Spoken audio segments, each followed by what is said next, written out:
You know that moment when a conversation just clicks? When it moves past the polite, surface level chit chat and suddenly feels real? That doesn't happen by accident.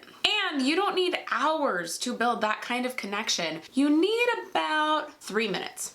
Welcome to the Creating Opportunities podcast. This is a place where we help smart, ambitious professionals create better relationships for success. And why? Because people matter. They're messy, but they make life better and they matter. And I am your host, Cassandra. I am a speaker, trainer, an iced coffee lover. It's important you know that. And I am here to help you make deeper connections. So let's get into it. So let's talk about breaking past small talk without feeling awkward. We've all been in those conversations that feel stuck. You exchange pleasantries, maybe talk about the weather. By the way, it's raining today. You might hear it if it hits my roof too hard. But then after that, silence. You want to move deeper, but how? Well, that's where the 3-minute rapport rule comes in. So this is a really simple structure to have more meaningful conversations. First, we start with something easy. This is one of my pet peeves. There are people that love to go like, I don't like doing small talk. I want to go deep. And it's like, well, we have to start with the pleasantries and then we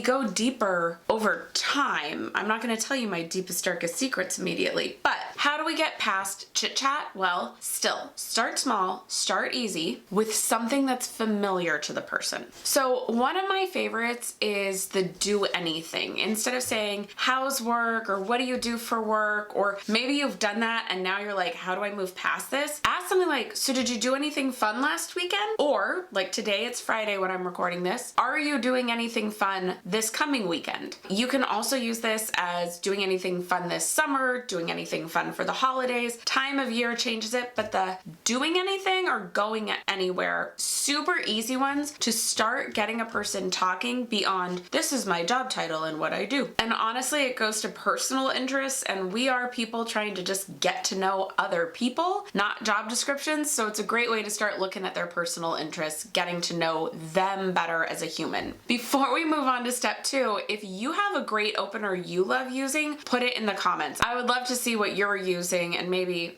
I'll steal it for myself next time too. Then once they start talking, listen for the spark. Now that term I got from Vanessa Van Edwards. She talks about conversation sparks.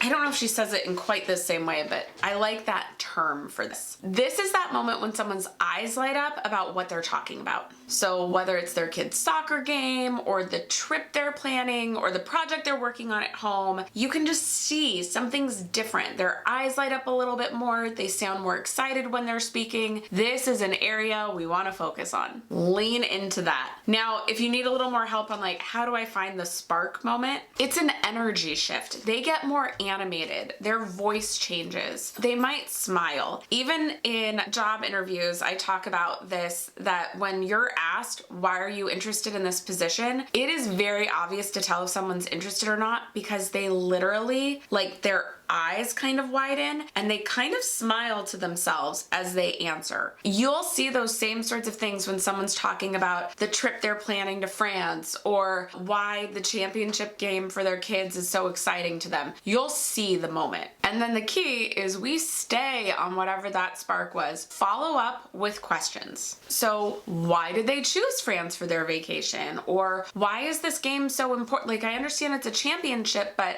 it seems like it really matters to you. What is it that is so exciting? You know, like you can ask inquisitive questions like that sound a little like, I don't get it, but I want to know more. Also things like what got you into that or what made you decide on that project for the house. Anything to keep them talking about themselves builds rapport. But here is the very important part of these conversations. You want to leave the loop open. Don't close the conversation loop in that conversation. And this is why focusing on personal interests, what they're working on outside of work is really helpful, because what happens is we get in conversations with people, let's say at like a conference or a mixer, and you hear about what they're doing and then you somehow end up back at work things and you're talking about, oh yeah, and I actually do that and I would love to tell you more about it and here's my information, and you know that your next step is just to send them your sales page or follow follow up about working with you on a certain project. Or I've seen people even do this with someone they admire in the moment, telling them thank you, and then there's nothing to follow up on. So you want to make sure that no matter what you're talking about, you don't fully close out the conversation. You want to leave room to say, oh, I'm going to follow up with you on that. I want to know how that project goes. Or when are you going on that trip to France? I would love to hear how it goes after. And you go home and you put a date on your calendar. So-and-so came back from France, and to ask them about it. But even if you're talking work things, make sure there's room there that you didn't say everything you needed them to know about you in that conversation, so that there's a reason to go, hey, let's get on a call and chat more, or, that you have more questions to ask them down the road. Now, that 3-minute example is what to do if you met at an event, but what about when you meet someone on a virtual coffee chat?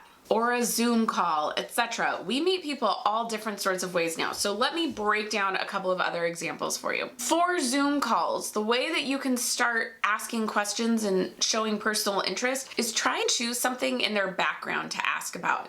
If I scoot over, you can see my candle warmer back there. People ask about that. People also ask about that. It's just a great way for people to start a conversation. Or if people have the blurred background, maybe they're wearing something that you can ask about. Just something to get conversation going. You can also, of course, start by saying hey, before we get into it, I'd love to know what else is going on in your life. Are you doing anything fun this weekend? And chat for a minute about life before you get into the businessy side of things. Now, if you're at a coffee chat, similarly, you can start building rapport by asking about the drink they ordered or the snack they got. Anything like that is just something to start getting the ball rolling beyond, okay, I'm so glad to meet with you. Tell me more about what you do. Let me tell you what I do. How could we work together? Build rapport by getting to know them as a human. And similarly, you ask about their drink and then you get to say something like, is that what you always order, or did you go off menu today? You can ask more about them based off what they say. Ask those follow-up questions. Find the spark. And for chance meetings, let's say in line at the bathroom at the conference of 6,000 people, women meet each other in lines for the bathroom all the time. Maybe that's when you turn to the person and say, hey, I saw you were also sitting in that last panel. What'd you think? Anything, just get a conversation started. Compliments work too. I love your jacket. Where'd you get it from? And then they tell you Target, and then you talk about how you both love Target. Easy. Really, in those sorts of situations, it's just about being the one brave enough to stop looking at our phones and start asking people questions. So here are some common mistakes that we want to avoid. One, when we are trying to build rapport, as it's already sort of been stated throughout, you don't want to jump to work too fast. So that's why you ask about their weekends or what they're wearing, and not, so tell me what you're working on right now, or let's get down to business. Let's just get to know them as a person. Second huge mistake, not actually listening. Sometimes when we're in these situations, we are nervous, we don't feel comfortable at an event or even at a one-on-one coffee chat. We're focused on ourselves and worried about how we're coming across, so we don't really listen to what they're saying. Stop worrying about the impression you're gonna make and start talking about them, and then you can be the person they love the most that they met that night because you put all the focus on them. And then, of course, because I'm a broken record, big mistake, not following up after that meeting. You've built rapport with someone. You felt a connection in some way. They probably felt connected to you. I'm telling you right now, 99% of people don't do anything with that. You need to be the one who does. Take it to the next level. Follow up with them. Let them know it was nice meeting them. Maybe if you met in person, this is when you ask them, hey, let's get on a one-on-one and chat more. I'd love to talk with you. But whatever it is, try and move it to that next step.